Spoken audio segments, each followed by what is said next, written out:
Narendra Modi sir ಏನು mind maturity ಆಯಿತು, ಒಂದು 5 ಇಯರ್ಸ್ 6 ಇಯರ್ಸ್ ಮಗು ಇದೆಯಲ್ಲ, ಆ ಮಗುಗೂ ಚಿತ್ರ ನೋಡಿದ ತಕ್ಷಣ ಮೋದಿ ಅಂತದ್ದು. ಅವರು ಯಾವುದೋ ಏಜ್ ಆಗೋಗಿರ್ತಾರೆ, 100 ಇಯರ್ಸು, 105 108, ಅತಿ ಹೆಚ್ಚಿನ ರೀತಿ ಏಜ್ ಆಗಿರೋರಿಗೂ ಮೋದಿಯವ್ರು ಇರಬೇಕು ಅನ್ನೋ ಆಸೆ ಎಲ್ರಿಗೂ ಗೊತ್ತಾಗಿದೆ ಸರ್, ಪ್ರತಿಯೊಬ್ಬರಿಗೂ ಗೊತ್ತಿದೆ. ಮೋದಿಯಿಂದ ನಮ್ಮ ಭಾರತ ಇಡೀ ಪ್ರಪಂಚದಲ್ಲಿ ಗುರುತಿಸಲ್ಪಟ್ಟಿದೆ. ಭೂಪಟದಲ್ಲಿ ನಮ್ಮ ರಾಷ್ಟ್ರನ ಪತ್ತೆ ಮಾಡೋರೇ ಇರಲಿಲ್ಲ. ಭಾಳ ಬುದ್ಧಿವಂತಿಕೆಯಿಂದ ಕೆಲಸ ಮಾಡೋದು. ಒಂದು ಸೆಂಟೆನ್ಸ್, ಒಂದೊಂದು ವರ್ಡ್ಸುವೆ ಅವ್ರು ಯಾವುದೇ ಬ್ಯಾಡ್ ಹ್ಯಾಬಿಟಲ್ಲಿದ್ರು ಅದು ಬಿಟ್ಟು ಇವತ್ತು ಮೋದಿ ಕಡೆ ಇದ್ದಾರೆ. ಹೌದು, ಗೊತ್ತಾ, ಭಾಳ ತಾಳ್ಮೆ. ಮೋದಿ ಕೈಲಿ ಸಾಧ್ಯವಾಗದೆ ಆದರೆ ಈ ಅಬಕಾರಿ ಏನು ವೈನ್ಸ್ ಅಂತಿದೆಯೋ ಅದನ್ನು ತೆಗೆದುಬಿಟ್ರೆ ಸಂಸಾರಗಳು, ಕುಟುಂಬಗಳು ಎಲ್ಲ ನೆಮ್ಮದಿಯಾಗಿರ್ತವೆ. ಒಂದು ಊರಲ್ಲಿ ಒಂದು ರಸ್ತೆ ಇರುತ್ತೆ, ಒಂದು ಮನೆ ಕುಟುಂಬ ಚೆನ್ನಾಗಿದ್ರೆ ಮನೆಯೇ ದೇವಾಲಯ ಸಹ, ಮನೆಯೇ ಮಂತ್ರಾಲಯ. ನಾವೆಲ್ಲೂ ಹೋಗ್ಬೇಕಾಗಿಲ್ಲ, ಮನೇಲಿ ಕೂತ್ಕೊಂಡು ಓದ್ಕೊಂಡು ತಿಳ್ಕೊಬೋದು. ಸಾವಿರಾರು ಕಿಲೋಮೀಟ್ರು, 500-600 ಕಿಲೋಮೀಟ್ರಿನ ಹೋಗ್ಬೇಕಾಗಿಲ್ಲ ಸರ್. ಬಂದಂಥ ಜನಕ್ಕೆ ಅತಿಥಿ ಸತ್ಕಾರ, ಆ ಊಟ ಮಾಡೋ ಊಟ ಪ್ರೀತಿ ವಿಶ್ವಾಸದಿಂದ ಹಾಕ್ಬೇಕು. ಹಾಕಿದ್ದನ್ನು ಅತ್ಯಂತ ಕೇಳಬಾರ್ದಷ್ಟೇ.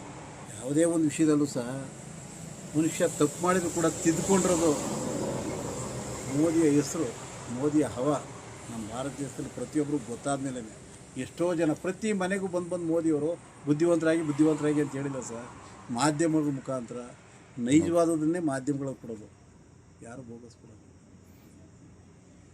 ಒಂಥರ ರೋಲ್ ಮಾಡಲ್ಲ. ಈಗ ಅವರು ನೋಡಿ ನಾವು ಅನುಸರಿಸಬೇಕಾದ್ದು ಬೇಕಾದಷ್ಟು ಸರ್. ಮೋದಿ ಬಗ್ಗೆ ಏನು ಮಾತಾಡಂಗಿಲ್ವಲ್ಲ ಸರ್. ಮೋದಿ ನೋಡೇ ಕಲ್ತ್ಕೋಬೇಕು. ಒಂದೊಂದು ವರ್ಡ್ಸಲ್ಲೂ ಕೆಲವ್ರಿಗೆ ಲ್ಯಾಂಗ್ವೇಜು ಅರ್ಥವಾಗುತ್ತೆ, ಕೆಲವ್ರಿಗೆ ಅರ್ಥವಾಗಲ್ಲ. ಅರ್ಥವಾಗಿರ್ತಕ್ಕಂಥವ್ರು ಅರ್ಥವಾಗಿಲ್ಲದೆ ಇರೋರಿಗೆ ಹೇಳ್ತಾರೆ. ಎಲ್ಲ ರೀತಿಯ ಅವ್ರಿಗೆ ಅವ್ರು ಕೊಡ್ತಕ್ಕಂಥ ಆಶ್ವಾಸನೆಗಳು ಅವ್ರು ಹೇಳ್ತಾ ಇದ್ದಾರೆ. ಈಗ ಕೆಲವರು ಈಗ ಪ್ರೆಸ್ ಮೀಟ್ ಮಾಡೋದೇ ಇಲ್ಲ ಅವರು, ಏನು ಅಂತ ಹೇಳ್ತಾರಲ್ಲ. ಈಗ ಅದೇನಾದರೂ ಹೇಳಲೇಬೇಕಾ ಅವರ ಸಾಧನೆಗಳನ್ನ ಅವರು ಸಪ್ರೇಟಾಗಿ ಒಂದು ಫಂಕ್ಷನ್ ಮಾಡ್ಕೊಂಡು ಹೇಳೋದೇನು ಬೇಕಾಗಿಲ್ಲ. ಪ್ರತಿ ಫಂಕ್ಷನ್ಲು ಒಳ್ಳೆಯದನ್ನೇ ಮಾಡ್ತಾರಲ್ಲ ಸರ್. ಎಲ್ಲೇ ಹೋಗಲಿ, ಯಾವ ಪ್ರಧಾನಮಂತ್ರಿಗಳು ಅವರು ಜೊತೇಲಿ ಇರ್ತಾರಲ್ಲ, ಅದಕ್ಕೆ ಸಂಬಂಧಪಟ್ಟ ಇಲಾಖೆಯವರು, ಪರ್ಸ್ನಲ್ PAಗಳು ಅಂತಲೋ IAS ಗ್ರೇಡ್ನವರು ಎಲ್ಲ ಇರ್ತಾರಲ್ಲ, ಅವ್ರು ಹೇಳಿ ಕಳಿಸ್ಕೊಡ್ತಾಯಿದ್ರು. ಇವ್ರು ಏನಿಲ್ಲ, ವಿತೌಟ್ ಇನ್ಫಾರ್ಮೇಷನ್ ಡೈರೆಕ್ಟಾಗಿ ಹೋಗ್ತಾರೆ. ಯಾವ ರಾಷ್ಟ್ರಗಳು ಹೋಗಿಲ್ಲ ಅವರು. ಇಲ್ಲಿವರೆಗೆ ಬಂದಿರತಕ್ಕಂಥ ಪ್ರಧಾನಮಂತ್ರಿಗಳು ಎಲ್ಲ ರಾಷ್ಟ್ರಗಳನ್ನೂ ಭೇಟಿ ಮಾಡೋಕ್ಕಾಗಿಲ್ಲ. ಇವತ್ತು ನನಗೆ ಗೊತ್ತಿರೋ ಹಾಗೆ ರಾಷ್ಟ್ರಗಳ ಹೆಸರೇ ಕೆಲವ್ರಿಗೆ ಗೊತ್ತಿರಲಿಲ್ಲ. ಈಗ ಸಾಮಾನ್ಯವಾಗಿ ಮೋದಿ ಪ್ರಧಾನಮಂತ್ರಿ ಆದಮೇಲೆ 3ನೇ ಅವಧಿ ಎಲ್ಲ ರಾಷ್ಟ್ರಗಳಿಗೆ ಹೋಗ್ತಾವ್ರೆ, ಬರ್ತಾರೆ. ನೋಡಿ ಎಷ್ಟು ಖುಷಿಪಟ್ಟರು. ಮೊನ್ನೆ ಮಣಿಪುರಕ್ಕೆ ಹೋದಾಗ ಎಂಥ ಅಭಿಪ್ರಾಯ ಬಂತು ಜನಗಳಲ್ಲಿ, ಎಷ್ಟು ಖುಷಿ ಆಯಿತು ಸರ್. ಅವರು ರಾಜಕಾರಣಿನ ಸೆಲೆಕ್ಷನ್ ಮಾಡೋದು, ಇವನು IAS ಮಾಡೋನೆ ಅಂತಲೋ, ಮೈ ತುಂಬ ಒಡವೆ ಹಾಕಿದ್ದಾನೆ ಅಂತಲೋ, ಭಾಳ ಹ್ಯಾಂಡ್ಸಮ್ ಆಗಿದ್ದಾನೆ ಅಂತಲೋ, ಇನ್ನು ತುಂಬ ಎಂಗೇಜು ಅಂತ ಸೆಲೆಕ್ಷನ್ ಮಾಡ್ತಾರೆ ಸರ್ ಅವರು. ಯಾವ ಹೆಸರು ಮರ್ತುಬಿಟ್ಟೆ, ಒಬ್ಬರನ್ನ 2 ಬಾರಿ MP ಆದರು. ಯಾವುದೋ ಒಂದು ರಾಜ್ಯ ಸರ್ ಅದು. ಆತನಿಗೆ ಮನೆಯೇ ಇಲ್ಲ ಮಲ್ಕೊಳ್ಳೋಕ್ಕೆ, ಸ್ವಂತ ಏನೂ ಇಲ್ಲ ಸರ್ ಅವ್ರಿಗೆ. ಯಾವುದೋ ಒಂದು ಬಸ್ ಸ್ಟ್ಯಾಂಡಲ್ಲೋ ಎಲ್ಲೋ ಮಲ್ಕೊಳ್ತಾ ಇದ್ರು. ಸಾಧ್ಯನಾ? ಉಳಿತಿಲ್ಲ. ಅದು ನಮ್ಮ ದೇಶದಲ್ಲಿ 2 ಬಾರಿ ಮಿನಿಸ್ಟ್ರು ಕೊಟ್ಟರು ಅವ್ರಿಗೆ. ಅವರು ಅನೌನ್ಸ್ ಮಾಡಿದ್ದು ಯಾವುದೋ ಒಂದು 3 ಚಕ್ರದ ಗಾಡಿ ಇದೆಯಲ್ಲ, ಆಪೆ ಗಾಡಿ, ಸೈಕಲಲ್ಲಿ ಅನೌನ್ಸ್ ಮಾಡಿದ್ದು. ಅವ್ರದ್ದು ಹಣನೇ ಇಲ್ಲ. 2 ಬಾರಿ MP ಆದರು. ಅವ್ರ ಹೆಸರು ಏನು ಹೇಳ್ತಾರೆ ಮರ್ತುಬಿಟ್ಟೆ ಸರ್. ನಾನು ತಿಳ್ಕೊಂಡು ಹೇಳ್ತೀನಿ. ಅವ್ರ ರಾಜ್ಯನೂ ನನಗೆ ಗೊತ್ತು, ಸ್ವಲ್ಪ ಆದಷ್ಟು ಸ್ವಲ್ಪ ಮರ್ತುಬಿಟ್ಟೆ ಸರ್. 2 ಬಾರಿ MP ಆದರು ಸರ್ ಅವರು. ಮತ್ತು ಅವ್ರು ಸೆಲೆಕ್ಷನ್ ಮಾಡ್ತಕ್ಕಂಥದ್ದು ನೋಡಿ ಯಾವ ಥರ ಮಾಡ್ತಾರೆ, ಯಾವ ರೀತಿ ಮಾಡ್ತಾರೆ ಸರ್.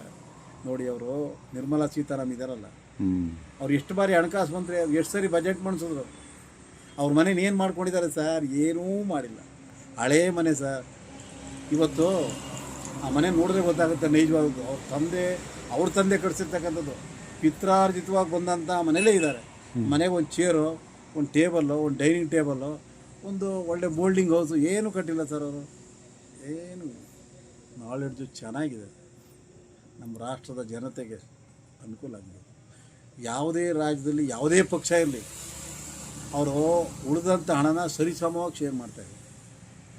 ಸರಿಸಮನಾಗಿ ನಮ್ಮ BJP ಇದೆ, ಇಲ್ಲಿಗೆ ಜಾಸ್ತಿ ಕೊಡೋಣ, ಕಾಂಗ್ರೆಸ್ ಇದೆ, JDS ಇದೆ, ಇನ್ನಿತರೆ ಪಕ್ಷಗಳಿವೆ, ಕಡಿಮೆ ಕೊಡೋಣ, ನಮ್ಗೆ ಓಟ್ ಹಾಕಿಲ್ಲ ಅನ್ನೋ ಅಭಿಪ್ರಾಯ ಅವರದ್ದು ಇದೆ. ಇವತ್ತು ಸೆಂಟ್ರಲಲ್ಲಿ ಇದ್ದಾರಲ್ಲ ಸರ್, ಯಾರ ಬಗ್ಗೆನಾದ್ರು ಯಾರಾದರೂ ಮಾತಾಡೋಕ್ಕಾಗುತ್ತೆ ಸರ್? ಎಲ್ಲರ ಹೆಸರು ಕೆಲವ್ರಿಗೆ ಗೊತ್ತಿಲ್ಲ, ಕೆಲವ್ರಿಗೆ ಗೊತ್ತಿರುತ್ತೆ. ಈಗ ಅಮಿತ್ ಶಾ ಏನು ನಮಗಿಂತ 3-4 ವರ್ಷ ದೊಡ್ಡವರಾಗ್ತಾರೆ, 62ನೇ ಇಸ್ವಿ ಹುಟ್ಟವ್ರೆ. ರಕ್ಷಣಾ ಸಚಿವ ರಾಜನಾಥ್ ಸಿಂಗ್. ರಾಜನಾಥ್ ಸಿಂಗ್ ಏನು ಸರ್ ಅವ್ರು ಹೇಳಿಕೆ ಕೊಡೋದು. ಇನ್ನೊಬ್ರಿದ್ರು ಸುಷ್ಮಾ ಸ್ವರಾಜ್ ಅಂತ. ಹೌದು. ಅವತ್ತು ಸಿದ್ದರಾಮಯ್ಯನವ್ರ ಮಗ ಪಾಪ ಒಳ್ಳೆ ಹುಡುಗ ರಾಕೇಶು ಔಟ್ ಆಫ್ ಕಂಟ್ರಿಗೆ ಹೋಗಿ ಡೆತ್ ಆದಾಗ ವಿಷಯಗಳು ನಮಗೆ ಗೊತ್ತಿಲ್ಲ. ಒಟ್ಟು ಸಾರ್ವಜನಿಕವಾಗಿ ಒಳ್ಳೆ ಹೆಸರಿತ್ತು ಆ ಹುಡುಗನಿಗೆ. ಸುಷ್ಮಾ ಸ್ವರಾಜು ನಮ್ಮ ರಾಷ್ಟ್ರದ ಹುಡುಗನಿಗೆ ಯಾವುದೇ ರೀತಿಯಾದ ತೊಂದರೆ ಆಗಬಾರ್ದು. ಅವ್ರ ತಂದೆ ಕರ್ನಾಟಕ ರಾಜ್ಯದಲ್ಲಿ ಮುಖ್ಯಮಂತ್ರಿ ಆಗವ್ರೆ ನೋಡಿ, ಅವ್ರನ್ನ ಎಷ್ಟು ಸೇಫ್ಟಿಯಾಗಿ ನಮ್ಮ ರಾಜ್ಯಕ್ಕೆ ಕಳಿಸ್ಕೊಟ್ರು.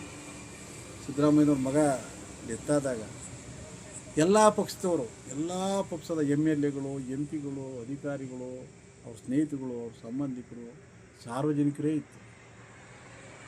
ಅವರ ಶವವನ್ನು ಗನ್ ಹೌಸ್ ಮುಖಾಂತರ ಊಟಿ ರೋಡಲ್ಲಿ ಬಂದು ಇಲ್ಲೊಂದು ಜೈಪುರದ ಹತ್ರ ಒಂದು ಕಾಟೂರು ಒಂದು ಬರುತ್ತೆ, ಅವ್ರ ತೋಟದಲ್ಲೇ ಶವ ಸಂಸ್ಕಾರ ಮಾಡೋದು. ಮನುಷ್ಯ ಸಿದ್ದರಾಮಯ್ಯನವರು ವಿದ್ಯಾಭ್ಯಾಸ ಬೇಸಿಕ್ಕಿಂತ ಚೆನ್ನಾಗಿ ವಿದ್ಯಾವಂತರಾಗವ್ರೆ, ನಾಲೆಡ್ಜು ಚೆನ್ನಾಗಿದೆ. ಅವರು 4-6 ಜನದ ಮಾತನ್ನ ಕೇಳ್ತಾವ್ರೆ. ಅವ್ರು ಸ್ವಪ್ರತಿಷ್ಠೆಯಿಂದ ಸ್ವಂತ ಅಭಿಪ್ರಾಯ ಇಟ್ಕೊಂಡು ಮಾಡಿದರೆ ಚೆನ್ನಾಗಿ ಬೆಳಿಬೋದು. ಒಳ್ಳೆ ನಾಲೆಡ್ಜ್ ಇದೆ. ಹೌದು. ಕಳೆದ ಬಾರಿ ಅವರು ಮುಖ್ಯಮಂತ್ರಿ ಆಗಿದ್ದಾಗ ಓನ್ ಡಿಸಿಷನ್ ತಗೋತಿದ್ರು, ಈಗಲೂ ಡಿಫ್ರೆನ್ಸ್ ಇದೆ ಅಂತಂದು ಹೇಳ್ತಾರೆ ಸುಮಾರು ಜನ. ಡಿಫ್ರೆನ್ಸ್ ಅಂದರೆ ಏನು ಸಾರ್ವಜನಿಕವಾಗಿ ಮಾತನಾಡೋಕ್ಕೆ ಜ್ಞಾಪಕ ಶಕ್ತಿ ಚೆನ್ನಾಗಿದೆ ನೋಡಿ. ಹೌದೌದು. ಅವ್ರ ಏಜಲ್ಲೇ 75-78 ಆಯ್ತು ನಾವು. ಸಿದ್ದರಾಮಯ್ಯನವರು ಅವ್ರ ಟೋನು ಚೆನ್ನಾಗಿದೆ.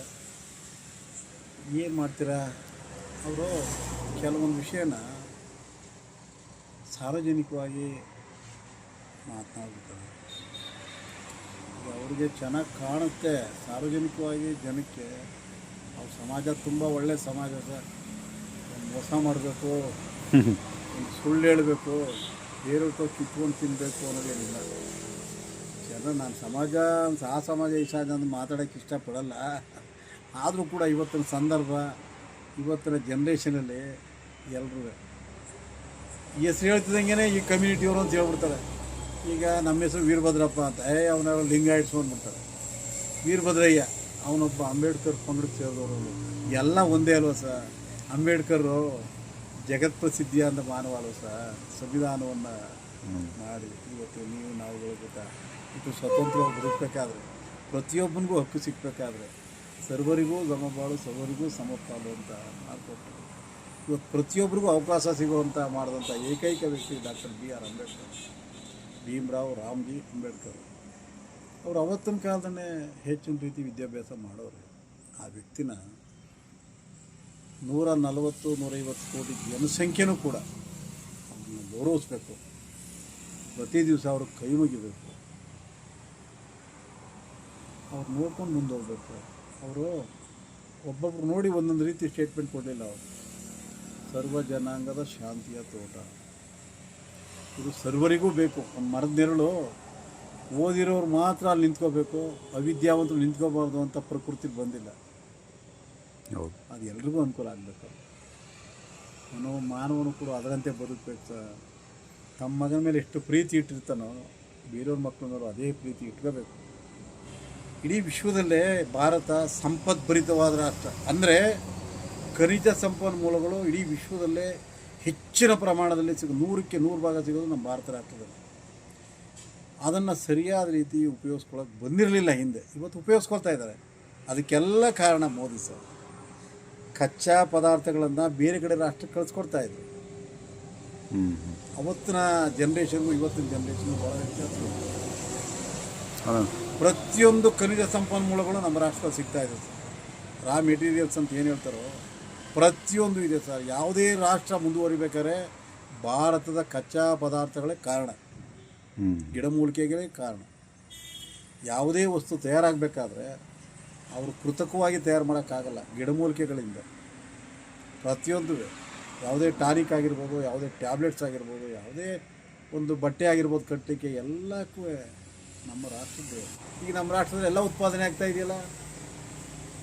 ಬೇರೆ ರಾಷ್ಟ್ರದ ಸಪೋರ್ಟನ್ನು ಟೆಕ್ನಾಲಜಿಲಿ ತಗೊಳ್ತಾ ಇಲ್ಲ, ನಮ್ಮ ರಾಷ್ಟ್ರದಲ್ಲೇ ಕ್ರಿಯೇಟ್ ಮಾಡಿದ್ರು. ಇನ್ಸ್ಟಿಟ್ಯೂಷನ್ಗಳು, ಟೆಕ್ನಾಲಜಿಗಳು, ಪ್ರತಿಯೊಂದು ಶಾಲಾ ಕಾಲೇಜುಗಳು ಮೋದಿಯವರು ಬಂದಮೇಲೆ ಇಂಜಿನಿಯರಿಂಗ್ ಕಾಲೇಜ್ ಎಷ್ಟಾದವು ಸರ್? ಒಂದು ಇಂಜಿನಿಯರಿಂಗ್ ಸೀಟ್ ತೊಗೋಬೇಕಾದ್ರೆ ಎಷ್ಟು ಕಷ್ಟ ಇತ್ತು.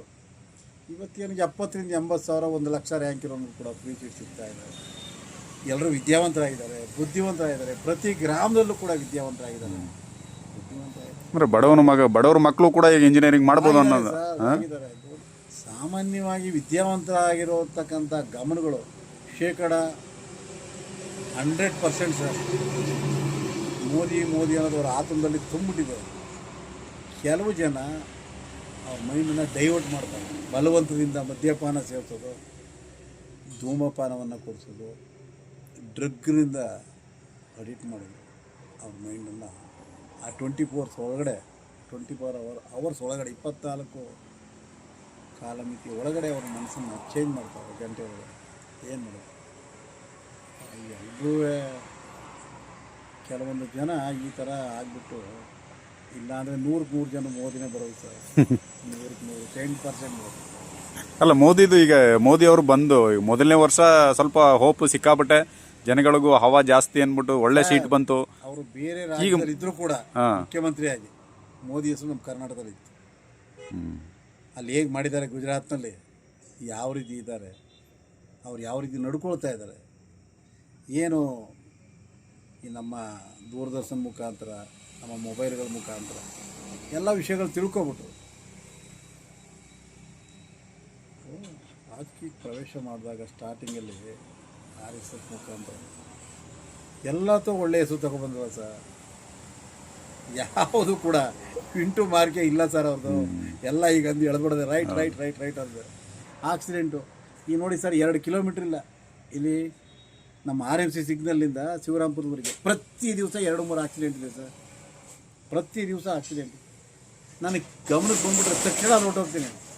ಯಾರೂ ಬರೋದಿಲ್ಲ ಸರ್ ಮುಟ್ಲಿಕ್ಕೆ. ಕೆಲವೊಂದು ಜನ ಮಾತ್ರ ಬರ್ತಾರೆ. ನೋಡಿ ಆ ಮನುಷ್ಯ ಹೆಂಗೆ ಧೈರ್ಯ ಏನು ಮಾಡ್ತಾರೆ ಅಂದರೆ, ಪೊಲೀಸ್ನವ್ರು ನಮ್ಮ ಮೇಲೆ ಕೇಸ್ ಹಾಕ್ಬಿಡ್ತಾರೇನೋ, ನಾನು ಕೋರ್ಟ್ಗೆ ಹೋಗ್ಬೇಕೇನೋ. ಇಲ್ಲ, ತೆಗೆದಾಕ್ಬಿಡ್ತಾರೆ. ಮೋದಿನೇ ತೀರ್ಮಾನ ಮಾಡಿದ್ರು ಅದನ್ನ. ಮೊದಲು ಭಯ ಇತ್ತು, ಫಿಟ್ನೆಸ್ ಯಾರೂ ಇಲ್ಲ, ಏನನ್ನು ಕೇಳಲ್ಲ ಸರ್. ಆಂಬುಲೆನ್ಸ್ ಬಂತು, ಅದೊಂದು ಸರ್ಕಾರ ಅದೊಂದು ಅನುಕೂಲ ಮಾಡಿಕೊಡ್ತು. ಆ ನಂಬರ್ ಹೊಡೆದ ತಕ್ಷಣ 108 ಹೊಡೆದ ತಕ್ಷಣ ಆಂಬುಲೆನ್ಸ್ ಬರುತ್ತೆ. ಎತ್ತಿ ನೀರಿಗೆ ಬಿಟ್ಟು ಬಟ್ಟೆ ಎಲ್ಲ ಸೀಟಿ. ಏನು ಸರ್ ತಪ್ಪಿದೆ? ನಮ್ಮ ಮನೆಯವರಾಗಿ ನಾವು ಮಾಡ್ತಿರ್ಲಿಲ್ಲ. ಅಟ್ಲೀಸ್ಟ್ ಒಂದು ಜೀವ ಉಳ್ಕೊಬಿಡುತ್ತೆ, ಒಂದು 10 ನಿಮಿಷ ಮುಂಚೆ ಕಳಿಸ್ಬಿಟ್ರೆ ಅವಕಾಶ. ಹೌದು. ಒಂದೇ ಮಾತಿನಲ್ಲಿ ಹೇಳಬೇಕು ಅಂದರೆ, ಇಡೀ ವಿಶ್ವದ ಭೂಪಟದಲ್ಲಿ ನಮ್ಮ ರಾಷ್ಟ್ರ ಮೊದಲನೇ ರಾಷ್ಟ್ರ ಆಗಬೇಕು ಅಂದರೆ ಮೋದಿ ಥರ ನಡೆ ನುಡಿ ನಾಳೆ ಎಲ್ರಿಗೂ ಬರಲ್ಲ ಸರ್ ಆ ರೀತಿ. ನಮ್ಮ ರಾಷ್ಟ್ರದ ಪ್ರಧಾನಮಂತ್ರಿ ಬಗ್ಗೆ ಭಾಳ ಗೌರವ ಇದೆ, ಅಪಾರವಾದ ಆಸೆ ಆಕಾಂಕ್ಷೆಗಳನ್ನ ಇಟ್ಕೊಂಡಿದ್ದೀವಿ. ದೇವರವ್ರಿಗೆ ಯಾವುದೇ ರೀತಿಯಾದ ಕಷ್ಟಗಳನ್ನು ಕೊಡಬಾರ್ದು. ಇನ್ನೂ 16 ವರ್ಷ ಅವರೇ ಪ್ರಧಾನಮಂತ್ರಿ ಆಗಿದ್ದರು. ತುಂಬ ಒಳ್ಳೆ ನಮ್ಮ ಕಣ್ಣೆದುರುಗಡೆ ನೋಡ್ಬೋದು ಸರ್, ಭೂಪಟದಲ್ಲಿ ನಮ್ಮ ರಾಷ್ಟ್ರ ಇಡೀ ವಿಶ್ವದಲ್ಲೇ ಮೊದಲನೇ ರಾಷ್ಟ್ರ ಅಂತ ಅನ್ನೋದ್ರಲ್ಲಿ 2 ಮಾತಿಲ್ಲ ಸರ್. ಹಾಗೇ ಆಗುತ್ತೆ. ಮೋದಿನೇ ಸಾರ್ವಜನಿಕರ ಒಮ್ಮತ ತಗೊಂಡು, ಸಾರ್ವಜನಿಕರು ಹೋರಾಟ ತಗೊಂಡು ಮೋದಿನೇ ಇರಬೇಕು ಅಂತ ಹೇಳಿದಾಗ ನಮ್ಮ ರಾಷ್ಟ್ರ ಮೊದಲನೇ ರಾಷ್ಟ್ರ ಆಗೋದ್ರಲ್ಲಿ 2 ಮಾತಿಲ್ಲ.